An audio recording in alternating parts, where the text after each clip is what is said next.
So today I wanted to talk a little bit about legato technique. I particularly wanted to include a lot of things about some of the more modern ways of thinking about fretboard hand position, and some things that a lot of classical players I think get wrong, and those things tend to creep into modern electric guitar playing a lot. There's a lot of, teachers and YouTube instructors and things like that who often talk about how great classical position is and how you should be practicing with, a fretting hand that's in our standard classical position all the time. I don't particularly think that's a good idea. There are a couple of very, very good players who've recently come out against this, one being Anton Aparin. If you've seen that video, I highly recommend going on and watching it. But I've been doing this for a while, long before any of this stuff really came out, and so it's an interesting conversation I'd like to explore. The classical position, generally speaking, revolves around the fact that the thumb takes a lot of weight on the back of the neck, and we effectively anchor our hand onto the neck via using the thumb. If I was to turn the guitar around a little bit like this, the thumb kind of sits on the back of the neck in the middle, and it pushes in this way to stabilize the hand here. Now, this is because on a classical instrument, you've got quite a lot of a wider neck. Some of the chordal playing, of which is very, very common in classical music, is much, much more difficult to play when you don't have a stable thumb on the back of the neck. And so in order to play things where you have multiple lines moving at the same time, counterpoint, all of these kind of things, it is actually a relatively good idea to have some pressure on the back of the neck here. And I tend to do it if I'm playing particularly awkward chords, things like this, or things like this, etc. I do tend to have a bit more of a classical position when I'm using those chords, because of the fact that it just makes putting multiple fingers on the neck simultaneously on different strings a little bit easier. However, when it comes to things like modern legato playing, when it comes to, really fast shred stuff, which is, let's be honest, what a lot of people come to my channel for in terms of the technique stuff, or, what a lot of people go on the internet to try and explore how fast they can get the speed, that classical position suddenly actually isn't fit for purpose anymore. And the reason it's not fit for purpose is that the thumb isn't doing much for you with a lot of those things. If we're playing on a very low action, on relatively light strings, which is the standard kind of modern rock setup, you don't need a huge amount of force into the guitar to be able to fret a note. Just to give you an example, if I completely relax the hand and just let it sit on a string, and I just pull it back very slightly, I'm fretting that note very easily. You can see the thumb is not on the back of that. Any of these. I don't need that thumb there for single note stuff, for one. And secondly as well is that because the hands are moving much faster than they need to in classical music, even some of the most advanced classical guitar pieces are nowhere near as quick as something like a Guthrie Govan line, or something that Sean Lane might play, etc., etc. So we actually have a need for a lot more speed with the technique, and then also a lot less tension in the hand to achieve that speed. And if you're pushing into the neck all the time here, you are cramping up the hand somewhat. You are making sure that hand can't move in a way that actually makes sense. So one of the things that I think is really important here is you've got to think about how the hand wants to naturally move and how your grip wants to naturally occur. If I was to literally just grab this like a baseball bat like this, right, we see something quite interesting here, particularly if I look at it this way round. You can see that hopefully my knuckles are not in line. I'm not doing this in line with the fretboard. I'm actually round this way. This back knuckle is quite far back this way. This one on the little finger is quite a lot further forward. So this is kind of like the natural strong position of the hand. The thumb is slightly over the top as well. We'll get to that later.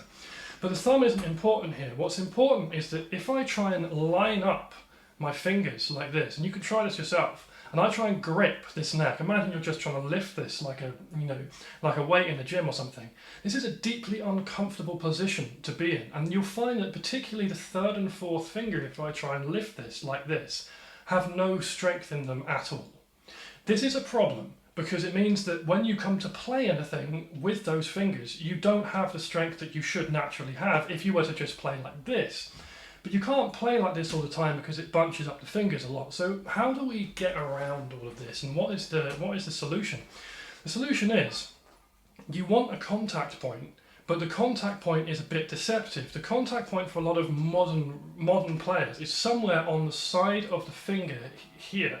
So it doesn't. There's multiple different places it can be, and generally speaking, if I'm playing the bottom string, it might be slightly different to if I'm playing the top string.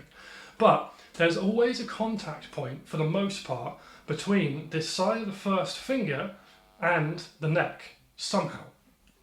That is majorly important, because what it does is it stabilises the hand, but also watch what happens to the knuckles here. If I have a contact point here, I can wrap these around a little bit easier. I can come out a little bit like this. So hopefully you can see there, my knuckles are now sort of this way, pointing like that away from the guitar, which gives me much more strength in these two fingers, as opposed to if I'm back here and keeping them in line, these two fingers can't move as well. I can engage a lot more of the forearm when I'm moving these two. And this is why, when you see someone like Guthrie Govan play, as much as he has massive hands, and probably very strong hands because of that, those two things are very commonly genetically linked if you're not aware of that, you'll see him play like this, and his hands are almost sideways, like this.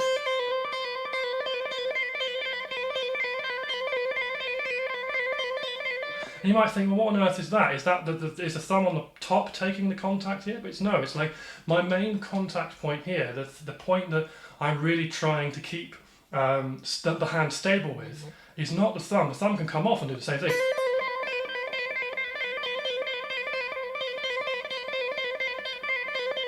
That doesn't matter, right? The thumb on the top is not a deciding factor. What actually matters is the fact that I'm like engaged here. You can see that hopefully from the side there. I've got this kind of, it's almost like the ball of your foot, but like this part here is engaged on the back of the neck here, and then I'm also like trying to almost like pull the guitar upwards slightly. That's my contact point, not straight on the back. There's a couple of reasons why this is really good for modern guitar playing.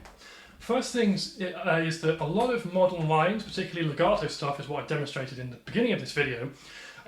They revolve around pulling the strings down a lot. So if I do something like this,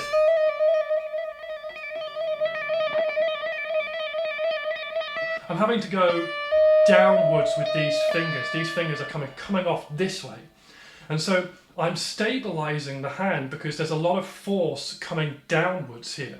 So I need something that comes upwards to counter that, otherwise my hand's just going to fall off the neck. If I just put the thumb on the back like this, what sometimes happens is that like the hand slowly starts to kind of come off the guitar, or you have to squeeze really hard with the thumb to get that to not happen.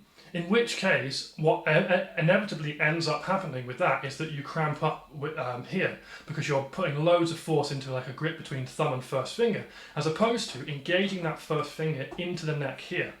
Now this looks very different depending on what string I'm on, and I really want to make this point. It's not a consistent contact point. So if I'm on, let's say, the A string, hands a little bit straighter, you can still see there's a lot of upwards engagement here to push the neck slightly upwards like that. But it's still there, but it's in a different place, because if I want to be able to do any stretches with this little finger like this, I need to work out a point on the bottom of this hand that's actually going to work there. But again, the thumb here has dropped because if I put my thumb all the way up here, I can't stretch out. So the thumb does drop to like a slightly more classical position, but then there's no weight on it. I'm not pushing in here to do that, I'm pushing upwards like this. So there's an interesting thing here, because when you watch someone like Stevie Ray Vaughan play, Stevie Ray Vaughan understood this quite naturally.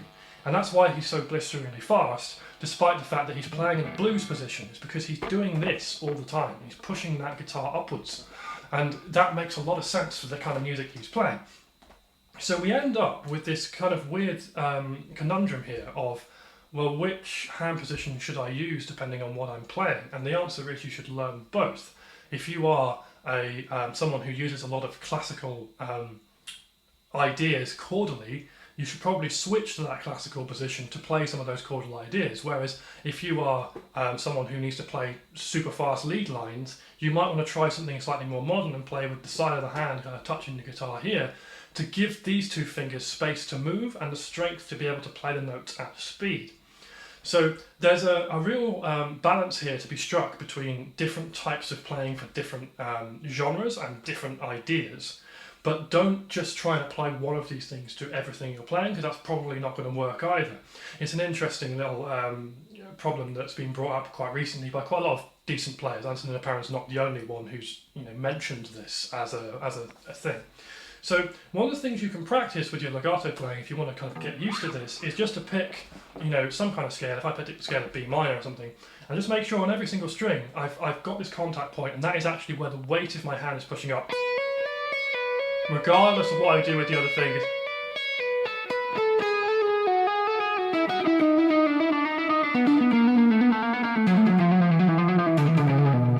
And then speed up it. Something like that, like all these lines and things. I have a free sound slice course on loads of chromatic legato ideas if you're interested in some of the vocabulary that's used here. But I do teach private lessons as well. But the point being is that the hand is pushing up here on every single string, and you can see it sort of slides around in the same way that the thumb would slide around the back in classical position. You kind of slide around the bottom of the neck here to make everything work. So it's sort of similar, but the key thing here is that when I engage like this and I pull upwards, I am using some really strong muscles to do this. I'm using the bigger muscles of the chest, I'm using the bigger muscles of the bicep coming up here, right? So I can put loads of force into this, whereas the classical position like this, I'm limited by my grip strength between thumb and first finger, and for a lot of people that is not very high, and that's also heavily dependent on a lot of other things. Like that can be a real trigger for tendinitis. Depending on gender, that can really be very, very affected by hand size. Is a big part of grip strength. So if you have smaller hands, this is going to be much, much harder than someone who's got massive hands to do. And that's really, really important. So you need to be very careful with that. Whereas everyone can push up like this and put quite a lot of force into it. So you can stabilize your hand much better without giving yourself tendinitis, without giving yourself a whole bunch of problems with, grip related things, by just using bigger muscles to stabilize the hand. It's very clever, and I think a much better way of playing more generally, and probably a much safer way of playing, in my opinion. So that gives you a few ideas to work on some technique adjustments. If you get this right, it does look slightly weird from the front. It looks like you're playing a bit sideways,